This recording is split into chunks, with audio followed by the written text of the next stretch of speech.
రైతు భరోసా పథకంపై అభిప్రాయాల సేకరణకు ఆదిలాబాద్ ఉమ్మడి జిల్లా స్థాయిలో వర్క్ షాప్ ఏర్పాటు చేసినట్లు జిల్లా కలెక్టర్ రాజేష్ శీషా తెలిపారు. ఉట్నూర్ కేబీ కాంప్లెక్స్ లో ఏర్పాటు చేసిన వర్క్ షాప్ ఉదయం 10:30కు మధ్యాహ్నం 2 గంటల వరకు చేపట్టనున్నట్లు ఆయన తెలిపారు. రైతులు, ప్రజాప్రతినిధులు అన్ని వర్గాల వారు వర్క్ షాప్ లో పాల్గొంటారని తెలిపారు. రైతు భరోసా పథకంపై అభిప్రాయాలు, సూచనలు సేకరిస్తారని చెప్పారు. రైతు భరోసా పథకం క్రింద రైతులతో సమావేశం కానున్న మంత్రివర్గ ఉపసంఘం గురువారం వస్తోందని శాసనసభ్యులు వెడ్మా బొజ్జు తెలిపారు. అందరి అభిప్రాయాలను వారికి తెలియజేయాలని కోరారు.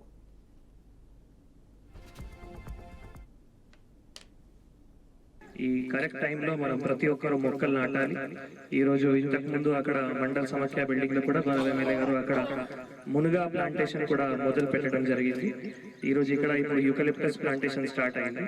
సో మా రిక్వెస్ట్, మా కోరిక అందరితో మీ పొలాలు కావచ్చు, మీ ఇంటి కావచ్చు, ఇంటి సంబంధించిన కూడా మొక్కలు మీరు గ్రామ పంచాయతీ నుంచి తీసుకొని అక్కడ కావాల్సిన మొక్కలు కూడా దయచేసి నాటాలి.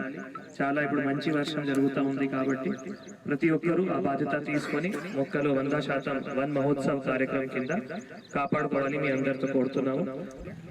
సుమారుగా నెలలో 1,50,000 అలానే 1 ఎకర్లో ఆదాయం కూడా రావడానికి అవకాశం ఉంటుంది. కాబట్టి ఇలానే మనం చేస్తే మీకే మంచి ఆదాయం వస్తాయి. దీంతో ఇంకా అంతర్ పంట కూడా చేసుకోవచ్చు.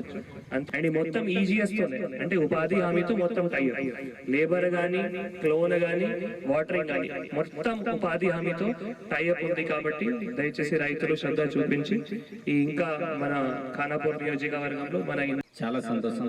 రైతుల్ని ప్రోత్సహించే విధంగా మరి ఇలాంటి కార్యక్రమాలు చేపట్టడం, మరి వృక్షో రక్షితి రక్షిత అని మనం అంటాం, మరి ధర్మో రక్షిత రక్షిత అని మనం అంటాం. ధర్మాన్ని ఏ రకంగా అయితే మనం కాపాడుతామో వృక్షాన్ని కూడా అదే రకంగా కాపాడాలని వృక్షో రక్షిత రక్షిత నినాదాన్ని తీసుకురావడం అనేది జరిగింది. ప్రతి రైతు ఒక కంకణం కట్టుకొని ప్రతి ఒక్కరు కూడా చెట్లు నాటలేని కార్యక్రమాన్ని తీసుకొస్తే తప్పకుండా సరైన సమయంలో వర్షాలు పడతాయి. ఎండాకాలంలో ఎండ తగ్గుతుంది. వాతావరణంలో ఎలాంటి మార్పులు చెందకుండా ఉండే ఆస్కారం ఉంటుంది. ఇది నీలగిరి ప్లాంటేషన్ ఏర్పాటు చేశారు. అదేవిధంగా ఆయిల్ పామ్ ప్లాంటేషన్ కూడా మనం ఏర్పాటు చేయడానికి కొంత ప్రయత్నం చేయాలి. ఎందుకంటే దానివల్ల కూడా ఆదాయం పెరుగుతుంది.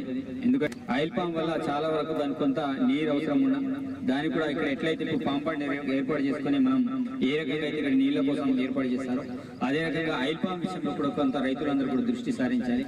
అదే రైతు ఏదైనా చేయాలనుకుంటే ప్రభుత్వం చేయడానికి సిద్ధంగా ఉంది.